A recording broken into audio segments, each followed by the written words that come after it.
Hi ಎಲ್ರಿಗೂ ನಮಸ್ಕಾರ. Patel cooking ಹೌಸ್ಗೆ ಸ್ವಾಗತ. ಇವತ್ತು ನಾನು ಮೊಳಕೆ ಕಾಳಿಂದ ವೆಯ್ಟ್ ಲಾಸ್ ಆಗುವಂತಹ ಆರೋಗ್ಯಕರವಾಗಿರುವಂತಹ ಸಲಾಡ್ ಮಾಡೋದನ್ನು ತೋರಿಸ್ತಾ ಇದ್ದೀನಿ. ನೋಡಿ ಹೇಗೆ ಅಂತ ತಿಳ್ಕೊಳ್ಳೋಣ. ನೋಡಿ, ಮೊದಲನೇದಾಗಿ 1 ಬೌಲಷ್ಟು ನಾನು ಹೆಸರು ಕಾಳನ್ನ ಮತ್ತು 1 ಟೇಬಲ್ ಸ್ಪೂನಷ್ಟು ಮೆಂತೆ ಕಾಳನ್ನ ಹಿಂದಿನ ರಾತ್ರಿ ಚೆನ್ನಾಗಿ ನೆನೆಸ್ಬಿಟ್ಟು ಅದನ್ನು ನೀರೆಲ್ಲ ತೆಗೆದ್ಬಿಟ್ಟು 2 ದಿನ ಆದ ನಂತರ ಈ ಥರ ಮೊಳಕೆ ಬರುತ್ತೆ. ಈ ಥರ ಮೊಳಕೆ ಬರ್ಸ್ಕೋಬೇಕು. ಹಾಗಾಗಿ ಅದು ಪ್ರೋಟೀನ್ ಎಲ್ಲ ತುಂಬ ಹೇರಳವಾಗಿರುತ್ತೆ ಹೆಸರು ಕಾಳಲ್ಲಿ. ಅದನ್ನು ಒಂದು ಅರ್ಧ ಬೌಲಷ್ಟು ನಾನು ಒಂದು ಬೌಲ್ಗೆ ಹಾಕ್ತಾ ಇದ್ದೀನಿ. ನೆಕ್ಸ್ಟು 1 ಬೌಲಷ್ಟು ನಾನು ಸೌತೆಕಾಯಿನ ಹಾಕಿದ್ದೀನಿ. ನೆಕ್ಸ್ಟು 1 ಮೀಡಿಯಮ್ ಆಗಿರುವಂತಹ ಈರುಳ್ಳಿ ಸೇರಿಸ್ಕೊಳ್ಳಿ, ಚಿಕ್ಕದಾಗಿ ಕಟ್ ಮಾಡಬೇಕು. ನೆಕ್ಸ್ಟು 1 ಟೊಮೊಟೊ ಹಾಕ್ತಾ ಇದ್ದೀನಿ ನಾನು. ಅದೇ ಥರನೇ ಆಮೇಲೆ 1-2 ಚಿಕ್ಕದಾಗಿರುವಂತಹ ಕ್ಯಾರೆಟ್ ತುರಿನ ಸೇರಿಸ್ಕೊತಿದ್ದೀನಿ ನಾನು 1 ಬೌಲಷ್ಟು.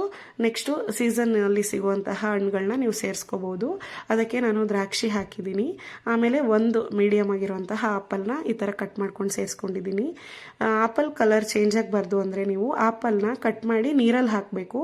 ನೀವು ಬಳಸಬೇಕಾದ್ರೆ ಅದನ್ನು ನೀರು ತೆಗೆದ್ಬಿಟ್ಟು ಹಾಕೋದ್ರಿಂದ ಆಪಲ್ ಕಲರ್ ಬದಲಾಗೋದಿಲ್ಲ.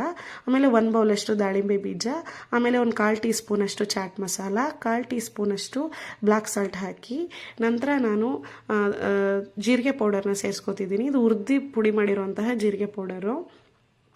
ನೆಕ್ಸ್ಟು 1/4 ಟೀ ಸ್ಪೂನಷ್ಟು ಕರಿಮೆಣಸಿನ ಪುಡಿ ಸೇರಿಸ್ಕೊತಿದ್ದೀನಿ, ಕಾಳು ಮೆಣಸಿನ ಪುಡಿ.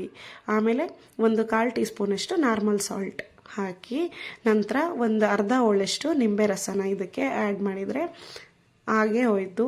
ಈಸಿಯಾಗಿ ಪ್ರಿಪೇರ್ ಮಾಡ್ಕೋಬೋದು ನೀವು. ಹಾಗೆ ಕೊಟ್ಟರೆ ಮಕ್ಕಳು ತಿನ್ನೋದೇ ಇಲ್ಲ ಅನ್ನೋರು ಈ ಥರ ಈಸಿಯಾಗಿ ಮಾಡ್ಕೋಬೋದು. ಕೆಲವ್ರಿಗೆ ಇಷ್ಟ ಆಗೋದಿಲ್ಲ ಹಾಗೆ ತಿನ್ನೋದಕ್ಕೆ.